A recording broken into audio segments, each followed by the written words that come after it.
Hello नमस्कार। Aditya study orbit में आप सभी का स्वागत है। और हम इस सीरीज को आगे कंटिन्यू कर रहे हैं। हमने देखा है पिछले क्लासेस में 2024 के प्रश्न पत्र यानी 1 से 25, फिर अपन 26 से 50 और फिर 51 से 75 तक के क्वेश्चंस कंप्लीट कर लिए हैं। आज अपन 76 से लेकर 100 तक कंप्लीट करेंगे। ठीक है। इस वीडियो को कंसेप्ट के द्वारा डील किया जा रहा है ताकि आपका 1 मार्क्स क्वेश्चन, 2 मार्क्स क्वेश्चन और 5 मार्क्स क्वेश्चन आसानी से सॉल्व हो पाए। ठीक है। इसलिए मैं डायरेक्ट सॉल्व नहीं कर रहा हूँ, साथ ही साथ आपको कंसेप्ट बता रहा हूँ ताकि उसमें हेल्प आपका हो जाए। और इस वीडियो को देखने से बहुत सारे बेनिफिट है। एक तो आपका 50 में 50 पक्का है अगर आप ध्यान से कंसेप्चुअली देख लेते हैं और साथ में पेन पेपर के साथ इसका प्रैक्टिस कर लेते हैं। दूसरी बात कि अगर यहाँ से आप कर लेते हैं तो पूरे बुक का रिविजन हो जाएगा। और एक बार बुक का रिवीजन हो जाएगा तो आप कहीं से भी क्वेश्चन आएगा, आपका कंसेप्ट क्लियर रहेगा, आप अटेम्प्ट कीजिएगा। तो ये टॉपर बनने का एक शुरुआत है। जरूर इसको देखना है और क्वेश्चन से अटेम्प्ट करने हैं और बुक के भी क्वेश्चन और साथ में क्वेश्चन बैंक भी लगाने हैं। ठीक है, चलिए चलते हैं। क्वेश्चन नंबर 76 लिखा है, प्रायिकता का न्यूनतम मान कितना होता है। तो प्रायिकता में हम जानते हैं कि प्रोबेबिलिटी ऑफ इवेंट कहां से कहां तक लाई करता है जी, 0 से लेकर 1 तक। तो मिनिमम 0, मैक्सिमम 1, यानी इसका ऑप्शन कौन सा, ऑप्शन नंबर ए सही। 77 की तरफ चलते हैं। 77 में दिया है कि यदि किसी घटना ए के घटने की प्रायिकता इतना है, ए के नहीं घटने की प्रायिकता कितना होगा।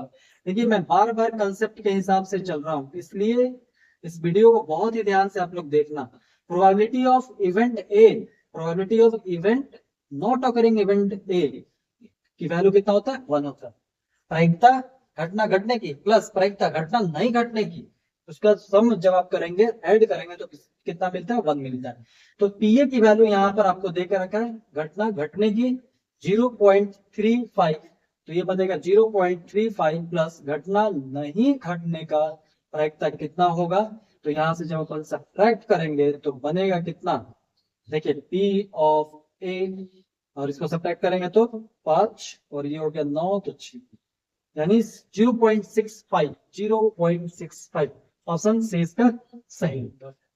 ठीक है, ये याद होना चाहिए। हर एक चीज को मैं डील करते हुए चल रहा हूँ।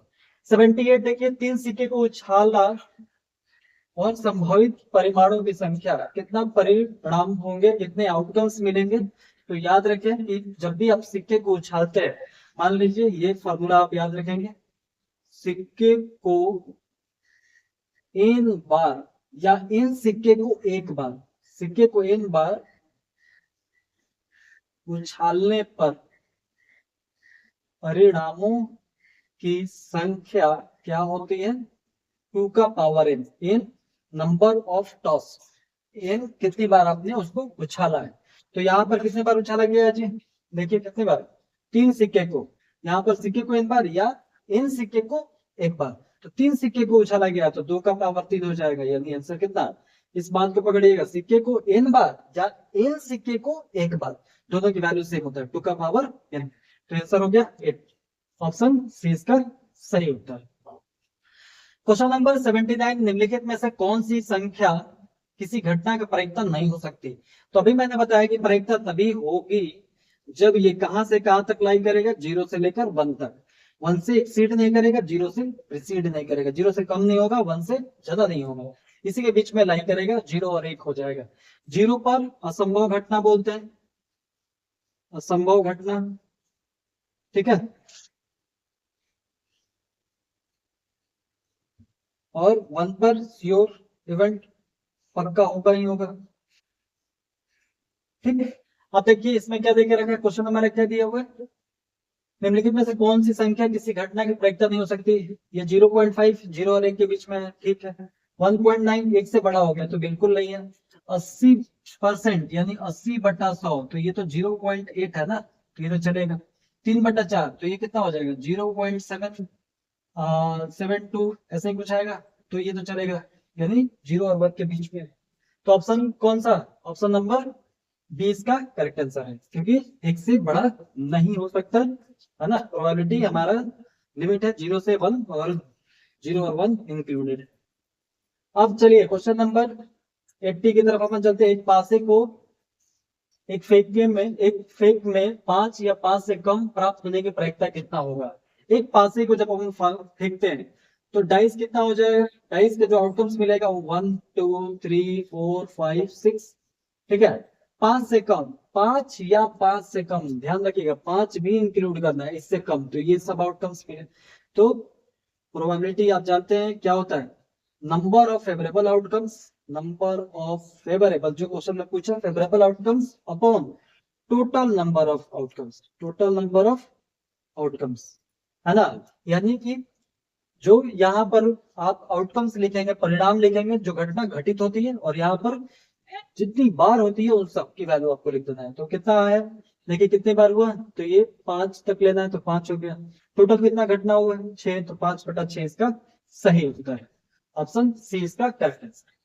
क्वेश्चन नंबर 81 देखिए, 81 में क्या लिखा हुआ है, देखिए यहाँ पर 13 है, फिर 113 है, फिर 1113, यानी ये रिपीट नहीं कर रहा है, रिपीट नहीं करेगा, पीछे डॉट डॉट लगा हुआ है, तो फिर ये क्या हो जाएगा, अपरिमेय संख्या, ठीक है। चलिए आगे बढ़ते हैं, याद रखेंगे परिमेय संख्या 81 हमने कंप्लीट कर लिया, अब अपन चलते हैं 82 की तरफ।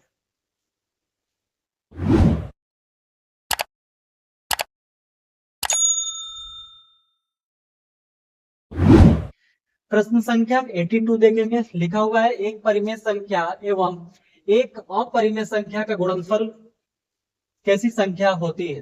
तो देखिए परिमेय और अपरिमेय को जब आप मल्टीप्लाई करेंगे, मान लीजिए परिमेय आपके पास 2 है और अपरिमेय √2 है, तो इसकी वैल्यू 2√2 यानी अपरिमेय मिला। लेकिन परिमेय संख्या तो हमारा 0 भी है, तो 0 को जब आप √2 से मल्टीप्लाई करेंगे तो इसकी वैल्यू क्या हो जाएगा, एक कंडीशन है जहां पर वो परिमेय कर देगा, तो इसका आंसर होना चाहिए इनमें से कोई नहीं। लेकिन अगर क्वेश्चन ये पूछ दे कि परिमेय संख्या जहां 0 नॉन जीरो है ना, 0 नहीं हो, तब आप परिमेय संख्या से मल्टीप्लाई करेंगे तो आपको हमेशा कैसे मिलेगा, अपरिमेय से, ठीक है। तो ये हमारा ऑप्शन नंबर डी इसका करेक्ट आंसर होगा। चलते हैं अब क्वेश्चन नंबर 83, लिखा हुआ है 0.57 बार का सरलतम, तो मैंने आपको सिखाया है, यहाँ पर अपन डायरेक्ट सॉल्व कर लेंगे, तो 57 बटा जितने पर बार उतना 99 आपको लिख देना है, तो 57/99 इसका सही उत्तर है। 57/99, कोई ऑप्शन मैच नहीं किया, काटते हैं इनको, 3 से काटिए 19 हो जाएगा, 3 से काटिए 33 हो जाएगा, 19/33 इसका सही उत्तर है। अब इसको कैसे सॉल्व करेंगे कंसेप्चुअली, इसको देखिए, माना हम मान लेंगे x की वैल्यू हमारा क्या 0.57 बार, तो हम इसको ऐसा लिख सकते हैं 0.5757, है ना, रिपीट करेंगे डॉट डॉट, जितने पर बार उतने से आपको दोनों तरफ मल्टीप्लाई कर देनी होती है ना, जितने से बार उतने पर हम दोनों क्या करेंगे, अपन दोनों से मल्टीप्लाई। इसको समीकरण 1 ले लेते हैं, इसको समीकरण 1, इसको लिखा दोनों तरफ, यहाँ पर 57 दोनों पे बार है इसलिए 100 से मल्टीप्लाई कर रहे हैं, दोनों तरफ 100 से गुणा करने पर, गुणा करने पर, ठीक है, करने पर, तो कितना हो जाएगा, ये 100x और ये हो जाएगा 57.57 डॉट डॉट चलते रहेगा, इसको समीकरण 2। अब हम समीकरण 2 में से समीकरण 1 को, समीकरण 2 में से समीकरण 1 को घटाएंगे, तो 100x माइनस x कितना हो जाएगा 99x, और जब आप इसमें से इसको सब्ट्रैक्ट करेंगे तो देखिए पीछे वाली वैल्यू पूरा घट जाएगी, तो 57 हो जाएगा, होगा, तो x इक्वल्स टू 57/99, 3 से कट कर दीजिए 19, 3 से कट कीजिए 33, तो 19/33, इस तरह आप सब्जेक्टिव लिख सकते। चलिए यहाँ पर हमने कंप्लीट कर लिया 83, आप चलते हैं अब क्वेश्चन नंबर 84, प्रश्न संख्या 84, यदि 140 equals to 2 to the power x 5 to the power y 7 to the power z, ओहो ऐसे पूछा, ठीक है पूछने दीजिए। 2 से डिवाइड किया कितना बनेगा 70, 2 से 35, 3 से नहीं होगा, 5 से हो जाएगा, बस इतने ना, 7 5 35, 35 70, 70 140, यानी 2 का पावर 2, 5 का पावर 1 और 7 का पावर 1 किसके बराबर, 140 के बराबर है ना। तो x की वैल्यू हो गया 2, 2x 2 का पावर 2, y की वैल्यू हो गया 1 और z की वैल्यू हो गया 1, ना, 7 का पावर जेड, यहाँ पर 7 का पावर 1। तो x plus y minus z पूछा है, फाइंड कर लेते हैं। 2 प्लस 1 माइनस 1 कट गया, तो बना क्या, 2। आंसर हमारा 2 सही होगा, ऑप्शन ए इसका सही जवाब। चलिए चलते हैं क्वेश्चन नंबर 85। 85 नंबर क्वेश्चन देखिए, परिमेय अपरिमेय बताना है आपको। तो परिमेय और अपरिमेय बताना है तो कैसे बताएंगे। 6 प्लस, इसको अगर अपन सॉल्व करते हैं, ध्यान देंगे, 6 plus root under 125 bracket minus 3 plus root 5, ये भी ब्रैकेट में है, और प्लस का 1 माइनस 4 रूट 5। ठीक है, इसको अपन क्या लिख सकते हैं, 6 प्लस 125 को लिख सकते हैं 5 इंटू 5 इंटू 5, 3 5 बार, माइनस अंदर कीजिए, प्लस 1 माइनस 4 रूट 5। रूट 5 वाले को एक जगह और सब पे जो 6 में से 3 गया 3, और 1 जोड़ दिए 4। 5 में से 1 गया 4, 4 में से 4, ये पूरा कट गया। आंसर कितना, 4। और 4 क्या है, एक परिमेय संख्या है। ये क्या है, परिमेय संख्या है। अब वास्तविक भी है, लेकिन यहाँ पर वास्तविक नहीं लिखा है, इसलिए क्या है, परिमेय संख्या। ऑप्शन ए इसका सही जवाब है। आगे बढ़ा जाए, प्रश्न संख्या 85 कंप्लीट कर लिया हमने। प्रश्न संख्या 86 चलते हैं। 0.375 को पी बाई क्यू के फॉर्म में क्यू का रूप बताना है। ठीक है, बता लेंगे।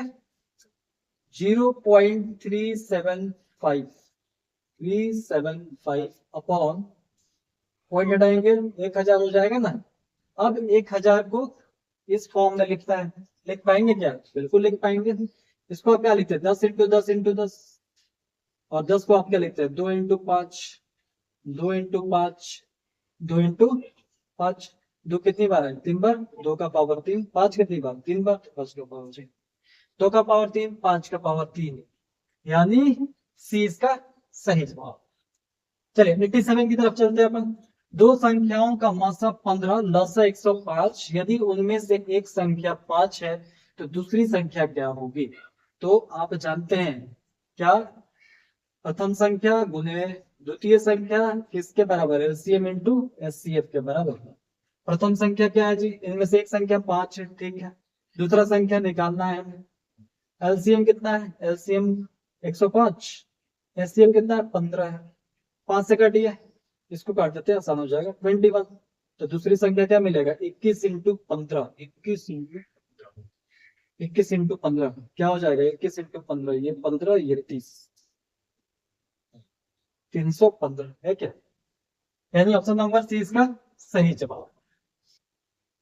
प्रश्न संख्या 88 देखिए, दिया है कि यदि भाग algorithm, division algorithm a equals to b cube plus r, b की वैल्यू 43, q की वैल्यू 31, r की वैल्यू 32 हो, तो a का मान क्या होगा। ओ इतना आसान सा प्रश्न उसने पूछा है, मल्टीप्लाई ही तो करनी है, और क्या करना है, ऐड कर देना है। a equals to b cube plus r, b की वैल्यू 13, नहीं 43, q की वैल्यू 31, ठीक है, r की वैल्यू 32, तो 43 को किससे मल्टीप्लाई करेंगे, 31 से, तो ये 43, ये 9, ये 12, 3, ये कितना हो गया, 3, ये 3, ये 1 3 3 3 प्लस 32 कितना होगा, 3 2 5, 3 3 6, 1365 आ रहा है। ऑप्शन ए इसका सही उत्तर है। ए, आप बी के वैल्यू रखिए, क्यू की वैल्यू रखना है, और आर की वैल्यू ऐड कर देनी है, तो ये आपको आंसर मिल जाएगा। चलिए आगे बढ़ा जाए, प्रश्न संख्या 89, क्वेश्चन नंबर 89। यदि क्यू एक धनात्मक पूर्णांक है तो निम्नलिखित में से कौन सा धनात्मक सम होगा। तो क्यू एक धनात्मक अगर पूर्णांक है, सम निकालना है तो किसी भी नंबर से 2 से मल्टीप्लाई कर दे, सम हो जाएगा, तो क्यू की जगह पे 2 क्यू हो जाएगा, है ना। याद रखेंगे, जब भी आपको सम में लिखना होता है तो 2 क्यू के फॉर्म में, और विषम संख्या में आपको लिखना है ना, विषम संख्या में तो सम में एक ऐड कर लीजिए, 2 क्यू प्लस 1। चलिए, तो 89 हमने कंप्लीट कर लिया। अब आगे बढ़ते हैं अपन, निम्नलिखित में से किसका दशमलव प्रसार शांत है। क्वेश्चन नंबर 90, शांत यानी बोल के रखा है कि टर्मिनेटिंग हो जाए, ठीक है। तो कब होता है, जब 2 और 5 हो, 2 का कुछ गुणनखंड, यानी ये प्रसार आपका शांत तभी हो सकता है जब 2 का power n into 5 to the power n, है ना। तो 2 का पावर इसमें 7 है, ये तो नहीं होने वाला, ठीक है। इसमें 3 है, नहीं होने वाला, है ना। कुछ कैंसिल हो जाए तो बहुत अच्छा है। देखो अब कैंसिल हो रहा है, कर लेते हैं कैंसिल। 3 से कैंसिल करेंगे, ये पूरा 3 से कैंसिल नहीं होगा, लेकिन ये 7 का क्यूब 343 ही होता है, 7 से 49, 49 343। तो ये देखिए इस फॉर्म में आ गया ना, तो ये सही उत्तर है। इसको भी अगर काटेंगे तो हमको नहीं लगता है कि वो बनेगा, नहीं नहीं बनेगा, तो 11 ये 7 बचेगा, नहीं बनेगा। यानी ऑप्शन सी इसका सही उत्तर है, ठीक। पूरा काटने के बाद स्टैंडर्ड रेशनल नंबर निकालने के बाद डिनोमिनेटर को आप क्या करेंगे, फैक्टराइज करेंगे। अगर 2 और 5 के फॉर्म में आता है, यानी 2 to the power n into 5 to the power n, तभी वो शांत होगा, वरना अशांत हो जाएगा, और वो उसकी वैल्यू जो होगा नॉन टर्मिनेटिंग हो जाती है। फर्क सा क्या, एक काम में देखिए, sine theta into cot theta का व्युत्क्रम क्या है। ठीक है भाई, व्युत्क्रम पूछा मतलब उल्टा, ठीक है। साइन थीटा क्या होगा, इंटू कॉट थीटा, और इसका उल्टा पूछा तो साइन थीटा कितना, कॉट थीटा क्या होता है, cos theta by sine theta, ये कट गया। और कॉस थीटा का व्युत्क्रम यानी 1 बाई कॉस थीटा क्या होता है, सेक थीटा। तो ऑप्शन नंबर सी इसका सही जवाब। प्रश्न संख्या 92 देखिए, 92 में क्या लिखा हुआ है ना। इस क्वेश्चन को याद रखें कि ऊपर वाले जो क्वेश्चन था उसमें डायरेक्ट सॉल्व आप अगर आप कर लेते तो कम नहीं पड़ सकते, आंसर गलत हो जाता, बहुत आसान।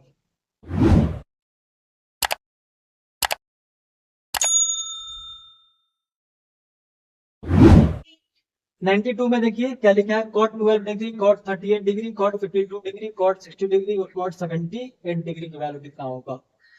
तो क्या करना पड़ेगा, थोड़ा सा ये क्वेश्चन आपको समझना पड़ेगा, इसको मैं समझा दूं। cot 12 degree, cot 38 degree, cot 52 degree, है ना। देखिए एक बात याद रखिएगा कि अगर कॉट के जो एंगल दे के रखा है वो एंगल का सम अगर 90 हो जाएगा तो एक दूसरे से कैंसिल हो जाएगा, ठीक है ना। तो यहाँ तक हम पहुंच गए हैं, लेकिन 60, ये देखिए कॉट 60 डिग्री और कॉट 78 डिग्री, इसको हम क्या लिख सकते हैं, देखिए कॉट 12 डिग्री बनाए रखिए, 12 और 78 को अपन चेंज कर देंगे, इसको लिख सकते हैं tan 90 डिग्री माइनस थीटा, यानी 90 में से, ऐसे याद रखें कैसे, या ऐसा मैं लिख देता हूँ ताकि समझना और आसान हो जाए। cot 90 डिग्री माइनस कितना, 12 डिग्री ना, ये वैल्यू सब्ट्रैक्ट कीजिए, 78 वापस मिल जाएगा आपको, तो ये इससे काम हो गया है। cot 38 डिग्री, इसको देखिए क्या लिख रहा हूँ मैं, cot 90 में से 38 घटा दीजिए, 38 डिग्री, और इसको ज्यों करना। बातें समझ में आ रही है। अब हम जानते हैं, क्या जानते हैं कि sine 90 minus theta cos theta होता है, cos 90 degree minus theta sine theta होता है, tan 90 degree minus theta cot theta, और cot 90 degree minus theta tan theta, फिर से 90 डिग्री माइनस थीटा क्या हो जाएगा, cosec थीटा, और cosec 90 डिग्री माइनस थीटा आपका हो जाता है sec थीटा। अब इसी से अपन सॉल्व करेंगे, cot 12 डिग्री और ये हो गया cot 38 degree, cot 90 minus theta, cot 90 minus theta ये वाला यहाँ लिखते हैं तो, अच्छा cot था ना, अपन tan लिख रहे हैं, cot 90 तो ये वाला यहाँ तो tan थीटा, यानी tan कितना हो जाएगा 38 डिग्री। और क्या cot 60 डिग्री की वैल्यू तो आप लोग जानते हैं 1/√3 होता है, इसको ब्रैकेट में डाल दीजिए, और ये क्या हो जाएगा tan 12 डिग्री। ये भी हमको पता है कि cot theta equals to 1/tan theta होता है ना। और tan थीटा इक्वल्स टू, ये इधर जाएगा तो tan थीटा इक्वल्स टू क्या लिख सकते हैं, 1/cot थीटा। ये समझाना इसलिए मैं ऐसा कर रहा हूँ, नहीं तो चंद सेकंड में अपन इसको सॉल्व कर सकते थे। तो ये बन जाएगा कितना, इसको अगर अपन चेंज करें तो 1/tan 12 डिग्री, ये क्या बन जाएगा 1/tan 38 डिग्री, और ये बन गया tan 38 डिग्री है, ये तो 1/√3 आंसर है अपना, और ये हो गया tan 20। इससे ये कट गया, इससे ये कट गया, तो बचा कौन, ये, यानी 1/√3 इसका सही जवाब, ऑप्शन सी इसका करेक्ट आंसर। ठीक है, ये प्रॉपर्टी आपको याद रहेगा तभी इस क्वेश्चन को सॉल्व कर पाएंगे, वरना सॉल्व नहीं होगा। प्रश्न संख्या 93 की तरफ चलते हैं अपन। 93, क्वेश्चन नंबर 93। देखिए यहाँ पर बहुत सारी प्रॉपर्टी, बहुत सारे कंसेप्ट मैं डिस्कस कर रहा हूँ, तो मैं आशा करता हूँ कि इस कंसेप्ट को आप अपने कॉपी में लिखें, तभी हमारा जो मिशन है 50 आउट ऑफ 50, 50 आउट ऑफ 50 ही नहीं, इसके साथ सब्जेक्टिव भी आपका कंप्लीट हो रहा है। ठीक है, तो जब अपन सब्जेक्टिव डिस्कस करेंगे तो ये सारी कंसेप्ट वहां पे फिर यूज में आएंगे। 94, अच्छा 93 देखते हैं हम। देखो अभी लिखे थे cos 90 माइनस थीटा क्या होता है, सेक थीटा, और cos 90 माइनस थीटा क्या होता है, साइन थीटा। ठीक है, तो सेक थीटा का लिख सकते हैं 1 बाई cos थीटा, और ये हो गया साइन थीटा, तो बना sine theta by cos theta, तो क्या मिल जाएगा हमको, tan थीटा, यानी ऑप्शन बी फॉर बॉम्बे इसका सही जवाब। चलिए 94 की तरफ अपन बढ़ते हैं। क्वेश्चन नंबर 94, साइन थीटा की वैल्यू दिया √2 cos थीटा, और सेक थीटा की वैल्यू पूछा है। Sine theta equals to √2 cos theta, तो cos को जब इधर लेकर आएंगे तो क्या बनेगा, sine theta upon cos theta equals to √2, यानी tan थीटा की जो वैल्यू है वो √2 है। ठीक ठीक ठीक, √2 है। अब कैसे सॉल्व करना होगा, चलिए ट्रायंगल ले लेते हैं। ये थीटा, तो आप जानते हैं tan theta equals to perpendicular upon base, यानी आप 1 लिख लीजिए, तो ये परपेंडिकुलर हो गया, ये बेस हो गया। इसकी वैल्यू मैं डायरेक्ट लिख रहा हूँ, √2 का स्क्वायर प्लस 1 का स्क्वायर, तो कितना मिल जाएगा, 2 + 1 3। ठीक है, आप पीजीटी से सॉल्व कर पाएंगे अगर सब्जेक्टिव में पूछा तो। अब क्या निकालना है, सेक थीटा निकालना है, तो सेक थीटा इक्वल्स टू क्या हो जाएगा, सेक थीटा इक्वल्स टू क्या होता है, हाइपोटेनस अपॉन बेस, हाइपोटेनस कितना √3, बेस कितना 1, यानी आंसर अपना √3 आ गया, √3। ऑप्शन बी इसका सही जवाब। ठीक है, इसको करने के लिए अलग अलग तरीका भी आप आइडेंटिटीज का भी यूज करके कर सकते हैं, लेकिन ये तरीका बहुत ही आसान है, इसलिए मैंने ये प्रिफर किया। चलते हैं 95 नंबर क्वेश्चन पर। 95 में देखिए क्या लिखा हुआ है कि 3 tan स्क्वायर 60 डिग्री, 3 और tan स्क्वायर 60, 60 की वैल्यू √3 होता है, इसका स्क्वायर, तो बना 3 × 3 कितना 9, ऑप्शन सी इसका सही जवाब। अब 96 देख लीजिए, 4 क्वेश्चन और बचे हुए हैं, 96 देख लेते हैं अपन। ए बी सी किसी त्रिभुज का, ए बी सी के कोण हो तो cosec a + b/2 का मान कितना होगा। ओहो, आप जानते हैं कि अगर इंटरनल एंगल का सम किया जाए तो कितना बनता है, 180 डिग्री। अंतःकोणों का योग, किसी भी त्रिभुज के अंतःकोणों का योग 180 डिग्री पूछा गया। a + b/2, दोनों तरफ ना करके आगे सी को इधर भेज लेते हैं। अब दोनों तरफ 2 से भाग देते हैं, दोनों तरफ 2 से भाग देने पर तो बनेगा a + b/2, और ये बनेगा 180 डिग्री - c/2, तो ये बन गया a + b/2, और ये हो गया 90 डिग्री - c/2। क्या चाहिए आपको, cosec चाहिए, दोनों तरफ cosec से मल्टीप्लाई कर रहे हैं, दोनों तरफ cosec से मल्टीप्लाई करने पर, गुणा करने पर।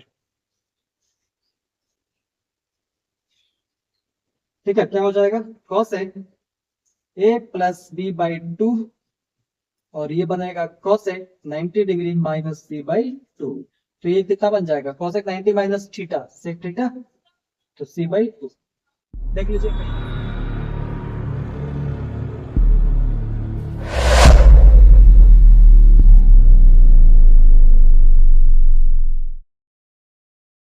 चलिए आप देखते हैं क्वेश्चन नंबर 97। 97 में क्या है, यदि किसी वृत्त की त्रिज्या k गुना हो तो पुराने एवं नए वृत्तों के क्षेत्रफल का अनुपात क्या होगा।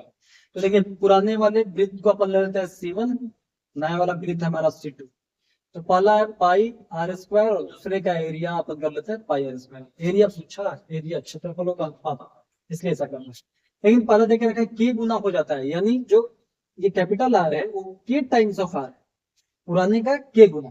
तो यहां से जब अपन सॉल्व करेंगे क्या मिलेगा, यहाँ सॉल्व कर लेते हैं, πr² और पाई कैपिटल R की जगह kr पुट करेंगे, तो kr का स्क्वायर, मतलब हमें मिलेगा πr², और ये बना पाई k² r² से r² गया, पाई से पाई गया, तो बना क्या 1/k²। देखिए कोई मैच कर रहा है क्या, 1/k², ऑप्शन सी इसका सही जवाब। चलिए 98 देख लेते हैं। 98 में क्या लिखा है, के त्रिज्या वाले अर्धवृत्त का कुल परिमिति, परिमिति निकालना है। ठीक है भाई, क्या अर्धवृत्त पूछा तो अर्धवृत्त निकाल लेते हैं, है ना। दिया क्या है, ये सेंटर, रेडियस दिया है के, रेडियस कितना के। तो अगर हम परिमाप निकालते हैं, परिमिति, है ना, सरकम फ्रेंस निकालते हैं तो कितना हो जाएगा। एक तो ये टोटल का कितना होता है, 2 पाई आर होता है, तो 2 पाई आर, आर की जगह के यूज करना पड़ेगा, अपॉन 2, आधा की बात हो रही है, अर्धवृत्त है ना। ठीक, प्लस ये के प्लस के, एक के इधर एक के इधर, पूरा डायमीटर, ये पूरी परिमिति में आएगा ना, तो प्लस 2 के, 2 से 2 कट गया तो बना पाई के प्लस 2 के। दिख रहा है कहीं कॉमन किया, चलो कॉमन कर लेता हूँ, पाई प्लस 2 के कॉमन कर लीजिए, पाई प्लस 2 इंटू के, पाई प्लस 2 इंटू के, ऑप्शन डी इसका सही जवाब। अब चलते हैं क्वेश्चन नंबर 99, प्रश्न संख्या 99। दो चक्कर में 42 सेंटीमीटर व्यास के पहिए के द्वारा तय की गई दूरी, कितना दूरी तय करेगा। दो चक्कर में, 2 चक्रों में तय की गई दूरी कितना होता है, ट्वाइस। और एक चक्का अगर तय करेगा दूरी तो सरकमफ्रेंस के बराबर, परिमिति के बराबर होगा, तो 2 पाई आर, तो 4 पाई आर हो गया। 4 पाई की वैल्यू 22/7, आर की वैल्यू दिया है 42 सेंटीमीटर व्यास है, तो 42 सेंटीमीटर अगर व्यास है, बी की वैल्यू 42 दिया, तो आर की वैल्यू कितना हो जाएगा 21, क्योंकि इसका आधा होता है ना। जो बी होता है, बी इक्वल टू 2r, है ना, तो डायमीटर का आधा, तो 42 का आधा 21, 21 लिख लीजिए, 7 से काटेंगे 3, तो क्या बनेगा 12 इंटू 22, 12 इंटू 22 कितना हो जाएगा 44, और ये 22, तो 4 6 2, 264 सेंटीमीटर, सेंटीमीटर में तो 264 सेंटीमीटर। और आज का ये लास्ट क्वेश्चन, क्वेश्चन नंबर 100 देखेंगे, प्रश्न संख्या 100। प्रश्न संख्या 100 में क्या देखे रखा है कि एक वृत्त जिसकी त्रिज्या 8 सेंटीमीटर है, उसकी परिधि ABCD पर 4 बिंदु है, और ABCD एक वर्ग है ना। ये आपके पास वृत्त, और ABCD क्या है, वर्ग है। ABCD आपके पास क्या है, वर्ग है, ABCD। अब वर्ग में हम जानते हैं सभी भुजाएं कैसी होती है, बराबर होती है। अगर ये A है तो ये भी A होगा, ठीक है। अब देखिए यहां से जब आप इसको मैच करेंगे तो ये 8 बनेगा, इसको मैच करेंगे तो ये 8 बनेगा ना, क्योंकि त्रिज्या कितना है 8 सेंटीमीटर। ठीक है जी, ये भी हमने बना लिया। ये भी तो ए होगा, सब के सब ए होंगे, और ये 90 डिग्री बनेगा ना। पूछा क्या है, एबीसीडी का क्षेत्रफल कितना होगा, एबीसीडी का अगर मुझे ए मिल जाए तो अपना क्षेत्रफल निकाल लेंगे ए स्क्वायर से, ए स्क्वायर, है ना। वर्ग का क्षेत्रफल कितना होता है, भुजा स्क्वायर, ए स्क्वायर से हमें कुछ क्षेत्रफल मिल जाएगा। कैसे फाइंड करें, पीजीटी लगाते हैं, देखते हैं कुछ खुलेगा। तो पीजीटी लगाएंगे तो आप जानते हैं कि जो कर्ण स्क्वायर होता है ना, कर्ण स्क्वायर इक्वल्स टू लंब स्क्वायर प्लस आधार स्क्वायर होता है ना। तो कर्ण कर्ण कितना है, 8 8 16, 16 का इक्वल्स टू लंब कितना है, ए स्क्वायर, आधार कितना ए स्क्वायर, ए स्क्वायर प्लस ए स्क्वायर, तो ये बनेगा 2a स्क्वायर, और ये 16 का स्क्वायर 256, काटो आप 12 1 6 8, यानी ए स्क्वायर की वैल्यू 128। और हमको ए स्क्वायर को चाहिए, यही तो वर्ग का क्षेत्रफल है। आगे क्या कर रहे हैं, वर्ग का क्षेत्रफल क्या होता है ए स्क्वायर, क्योंकि साइड ए है, तो 128 सेंटीमीटर में है, तो सेंटीमीटर स्क्वायर 128 में दिख रहा है। ऑप्शन डी इसका सही जवाब। तो यहाँ पर हमने 100 क्वेश्चंस कर लिए, है ना। यानी 2024 का सेकंड सिटिंग का प्रत्येक क्वेश्चन विथ कंसेप्ट मैंने डील किया। ये तो आपका एमसीक्यू में हेल्प करेगा ही, साथ ही साथ आपके सब्जेक्टिव में भी काफी हेल्पफुल रहेगा, आसानी से आप क्वेश्चंस कर पाएंगे।